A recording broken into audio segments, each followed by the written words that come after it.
Film की शुरुआत होती है फ्यूचरिस्टिक कनाडा में, जहां आबादी बढ़ने की वजह से सरकार ने एक से ज्यादा बच्चे पैदा करने पर बैन लगा दिया था। किसी को भी दूसरा बच्चा पैदा करने की इजाजत नहीं है, फिर चाहे उनका पहला बच्चा मर ही क्यों न जाए। इस कानून को जो भी तोड़ता उसे देश की सबसे खतरनाक जेल में भेज दिया जाता।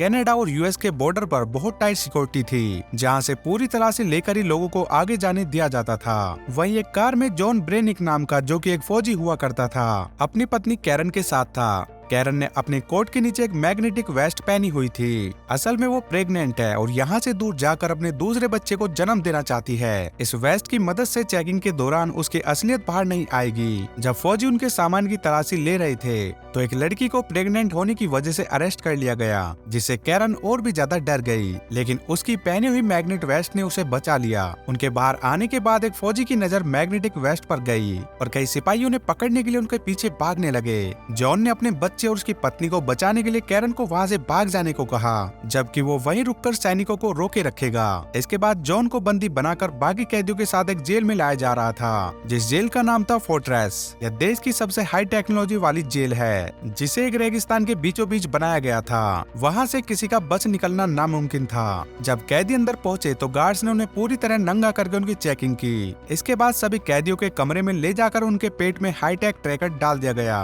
अगर कोई भी कैदी जेल के नियमों को तोड़ेगा, ये सिस्टम एक्टिवेट होकर उसका पेट फाड़ देगा। डायरेक्टर पो ने सबसे कहा कि अगर कोई भी कैदी येलो लाइन से बाहर जाएगा तो उसके पेट में जोरदार दर्द होने लगेगा और रेड लाइन को पार करते ही कैदी की मौत हो जाएगी। एक कैदी घबराकर गलती से येलो लाइन के पार चला गया और अचानक पेट में तेज दर्द होने की वजह से नीचे गिर पड़ा और उसे कुछ भी समझ में नहीं आ रहा था, तो उसने गलती से रेड लाइन भी क्रॉस कर दी। उसी समय उसका पेट तेजी से फूलने लगा और कुछ ही पलों में धमाके से फट गया। इसके बाद में सभी कैदी लिफ्ट से अंडरग्राउंड जेल में पहुंचे, जो धरती के 30 फ्लोर नीचे जाकर थी। जॉन को नीनो नाम के कैदी के साथ जेट10 नाम का रोबोट एक सेल में लाया। कैदियों को बाहर जाने से रोकने के लिए सभी सेल्स के बाहर लेजर बीम लगाई गई थी। जॉन वहां पर डी-डे और इब्राहिम से मिला। रात को सोने से पहले इब्राहिम ने जॉन को चेतावनी दी कि गलती से कोई भी सपना ना देखे। सबके सोने के बाद जेड वहां पर चेकिंग पर आया। वो जॉन का दिमाग स्कैन करके उसके सपने तक पहुंच गया। जॉन सपने में अपनी पत्नी कैरन को देख रहा था। अपने मॉनिटरिंग रूम से पोई ने भी जॉन का सपना देखा और उसकी नजरें कैरन पर टिकी की टिकी रह गई, क्योंकि वहाँ पर किसी को सपना देखने तक की इजाजत नहीं थी। इसीलिए पो ने जॉन का सिक्योरिटी डिवाइस एक्टिवेट कर दिया और पेट में जोरदार दर्द होने की वजह से वो नींद से उठ खड़ा हुआ। अगले दिन मैडॉक्स नाम के आदमी हूँ आदमी से प्यार करता हूँ टाइप के कैदी नीनो का गलत फायदा उठाना चाहा। जॉन तुरंत उसे बचाना चाहता, लेकिन जेड ने तीनों के पेट में डिवाइस एक्टिवेट करके लड़ाई रोक दी। इसके बाद में तीनों को एक छोटे से लेजर सेल में रखकर पूछा गया कि आखिरकार शुरुआत किसने की। नीनो मैडॉक्स से बहुत डरता था, इसलिए चुप रहा। अपने दोस्त को बचाने के लिए जॉन ने लड़ाई का इल्जाम अपने सर पर ले लिया। इसके बाद में जॉन को पो के ऑफिस में ले जाया गया, जहां वो कैरन को नहाते हुए देख रहा था। यहाँ पर पता चलता है कि कैरन को भी पकड़कर जेल में डाल दिया गया था। पो ने जॉन और कैरन को बेरहमी से टॉर्चर करना शुरू कर दिया और दोनों दर्द में कराहने लगे। बाद में इब्राहिम ने बताया कि फ्लोर ए और बी में सभी औरतें हैं और कैरन भी वहीं पर होगी। उधर कैरन जेल में दूसरे प्रेग्नेंट लड़की के साथ थी। जैसे उसे पेट में दर्द हुआ, गार्ड्स उसे जबरदस्ती पकड़कर ले गए। वहाँ पर हर एक औरत प्रेग्नेंट थी। कैरन को एहसास हुआ कि नए जन्मे बच्चों के साथ जरूर कुछ न कुछ किया जा रहा है। उधर आदमियों की जेल में मैडॉक्स ने जॉन पर हमला कर दिया। दोनों में जबरदस्त लड़ाई शुरू हो गई। कैरन अपने फ्लोर से जॉन को देखकर हैरान रह गई। मुकाबला टक्कर का चल रहा था, लेकिन अचानक से जॉन ने मैडॉक्स को ऊंचाई से नीचे धकेल दिया।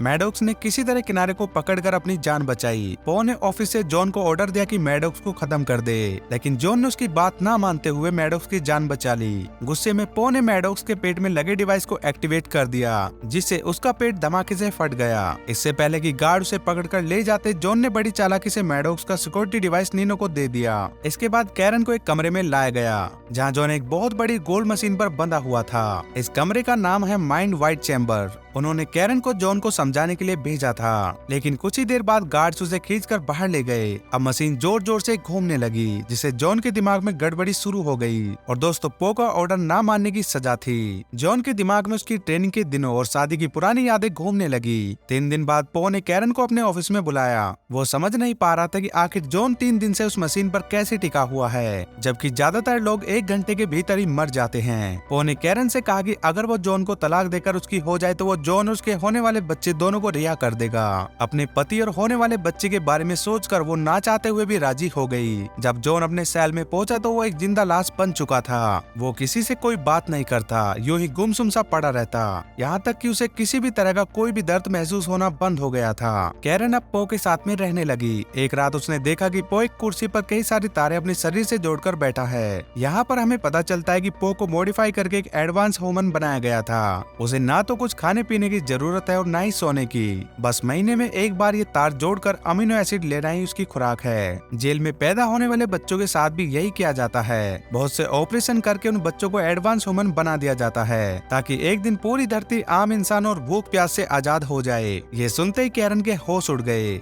अब 4 महीने हो चुके थे लेकिन जॉन की हालत में कोई सुधार नहीं था। इब्राहिम ने उसे बताया कि कैरन का पेट बढ़ने लगा है और जल्दी उनका बच्चा इस दुनिया में आ जाएगा। जॉन ने बात सुनकर कोई भी हरकत नहीं की, लेकिन उसकी आंख से एक आंसू टपक पड़ा। उस रात कैरन ने पो को रिझाकर उसे खूब शराब पिलाई और बेहोश कर दिया। फिर वो कंट्रोल पैनल के जरिए जॉन के सपने में पहुंची। यहाँ बचपन में जॉन एक गड्ढे में फंसा हुआ था। कैरन ने सपने में जॉन को गड्ढे से बाहर निकाल दिया, जिससे असलियत में जॉन को होश आ गया। उसके साथ ही उसे ठीक देखकर बेहद खुश हुए। जॉन ने कैरन के साथ जेल से भागने के लिए इब्राहिम की मदद मांगी। इब्राहिम जॉन के लिए जोखिम उठाने को तैयार हो गया। जॉन के ठीक होने की खबर सुनकर कैरन बहुत खुश हुई। बाद में इन्होंने जॉन को वो सिक्योरिटी डिवाइस दिया जो कि उन्होंने मैडॉक्स के शरीर से लिया था। असल में दोस्तों, डी-डे जेल में आने से पहले कंप्यूटर्स में माहिर था। उसने उस डिवाइस की अच्छे तरीके से जांच करने का फैसला किया। इसके बाद में कैरन ने पो के कैबिन से एक हीरे जैसे दिखने वाली चीज चुरा ली और वो पकड़ी जाने ही वाली थी कि उसने उस चीज को अपने मुंह में छुपा लिया। अगले दिन उसने वो हीरे जैसी चीज इब्राहिम को देकर जॉन तक पहुंचने को कहा। असल में हीरे जैसी दिखने वाली चीज पूरी जेल का एक डिटेल नक्शा था। उन्होंने हिसाब लगाया कि कंस्ट्रक्शन साइट से होते हुए जेल से बाहर निकला जा सकता है। अगली सुबह इब्राहिम ने उस नक्शे को वापस पो के कमरे में रख दिया ताकि किसी को कानो कान खबर न हो। उधर डी-डे ने पता लगाया कि वो सिक्योरिटी डिवाइस कैसे काम करता है। उस डिवाइस के अंदर एक बहुत ही ताकतवर चुंबक लगी हुई थी। उन्होंने इसका इस्तेमाल करके अपने शरीर में लगे डिवाइसेस को भी बाहर निकालने का फैसला किया और दोस्तों उनका ये प्लान कामयाब रहा और सबके सिक्योरिटी डिवाइसेस बाहर आ गए। अगले दिन रोबोट ने पो को बताया कि जेल में गड़बड़ी चल रही है। पो ने कैमरा फुटेज में कैरन को लेंस चुराते और इब्राहिम को लेंस वापस रखते हुए देख लिया। उसके साथ इतना बड़ा धोखा होने के बाद वो गुस्से में भर गया, लेकिन इससे पहले वो कुछ कर पाता, जेड ने उसे बताया कि उसकी लापरवाही की वजह से अब उसे डायरेक्टर की पोस्ट से हटा दिया गया है। उधर जॉन की टीम भागने की तैयारी में लग गई। सबने अपने सिक्योरिटी डिवाइसेस निकालकर कंस्ट्रक्शन एरिया के एक पाइप पर लगा दिए और आपस में लड़ाई करने की एक्टिंग करने लगे। जब जेड रोबोट को लड़ाई का पता चला तो उसने डिवाइसेस एक्टिवेट कर दिए, लेकिन उनके सिक्योरिटी डिवाइसेस तो पाइप पर लगे थे, तो उनके जोरदार धमाके के साथ पाइप फट गई और वहां पर भागने का रास्ता बन गया। लेकिन इससे पहले कि वो भाग पाते, पो ने कंट्रोल रूम से पाइप में बेहद गर्म हवा छोड़ दी। दूसरी तरफ हाईटेक रोबोट ने सभी कैदियों पर गोलियां बरसाना शुरू कर दिया। वो लोग अब पाइप में फंस चुके थे। स्टैक्स नाम का एक कैदी घबराकर वापस जेल में जाने लगा, लेकिन उन रोबोट्स ने उसे गोलियों से छलनी कर दिया। दूसरी तरफ इब्राहिम जेल में कैरन को लेने पहुंचा, लेकिन उसी वक्त पो वहां पर आ गया और उसने इब्राहिम को मार डाला और गार्ड्स कैरन को खींचकर ले गए ताकि उसके बच्चे को भी एडवांस ह्यूमन बनाया जा सके। उधर जॉन की टीम एक रोबोट को मार गिराने में कामयाब हो गई। अब उन्हें पता चलता है कि कोई रोबोट नहीं बल्कि एडवांस ह्यूमन है। जॉन ने उसकी बंदूक उठाई और बाकी सबका सामना करते हुए वापस जेल तक पहुंचा।